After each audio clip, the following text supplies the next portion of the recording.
I want to talk about the law first and to let people understand about casinos because it is a misconception that every tribal member receives per capita payments in reference to casinos. And another misconceived that tribes own casinos. They do own and manage, but they don't 100% own it right out. And it is regulated from the federal and state side. They're the ones that has a pot in it. It's a structure that is implemented for control.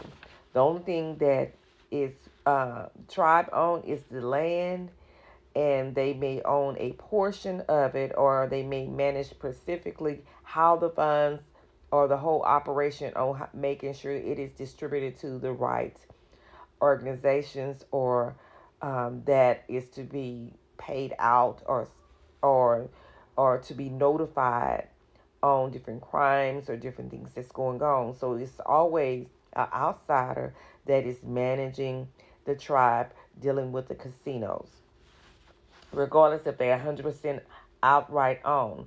Outright owned, 100% outright owned to me is meaning that there's no federal or state government that can tell you how to do something on your land. So it would be incorrect to say that any tribe owned their casino 100% ownership. That would be a false statement. The primary federal law governing tribal casinos is the Indian Gaming Regulatory Act, which is the acronym IGRA, codified at 25 USC 2701-2721. The law outlines the framework for regulating gaming activities on Indian lands, including the establishment of the National Indian Gaming Commission, acronym NIGC, to oversee and regulate Class 2 and Class 3 gaming. Additionally, other federal laws such as the Sherman Antitrust Act and the Racketeer Influence and Corrupt Organization Act, acronym RICO, RICO, a lot of you all have heard that before, may apply to tribal casinos in certain circumstances.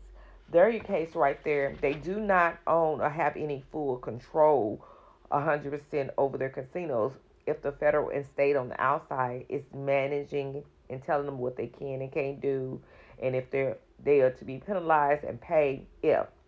Then there's classes of casinos like Class 2 and Class 3. Let me let you know what Class 2 is, and let me let you know what Class 3 is.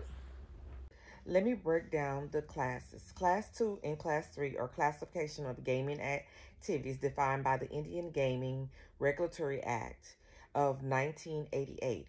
Here's a breakdown of the two. Class 2 gaming definition includes bingo and non-banked card games.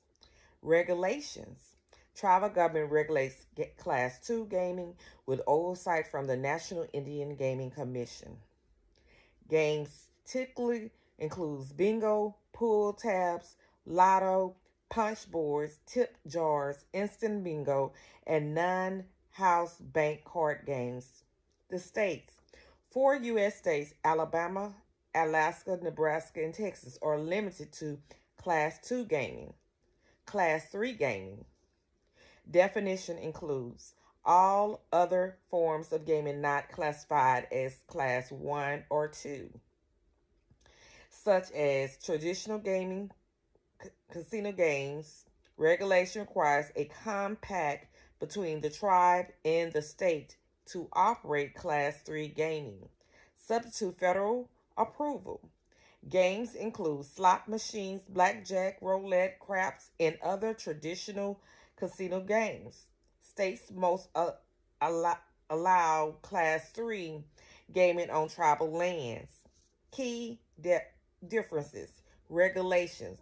Class 2 gaming is primarily regulated by tribal government, while Class 3 gaming requires state compacts and federal approval. Game type. Class 2 is limited to bingo and non-bank card games, while Class 3 encompasses a wider range of casino games. Revenue sharing, Class 3. Gaming often involves revenue sharing agreements between tribes and state in essence. Class 2. Gaming is a more limited form of gaming, typically found in tribal casinos. Class 3 gaming is the more traditional form of casino gaming, offering a wider variety of games. It is important to note that specific regulations and game offerings can vary from state to state and tribe to tribe.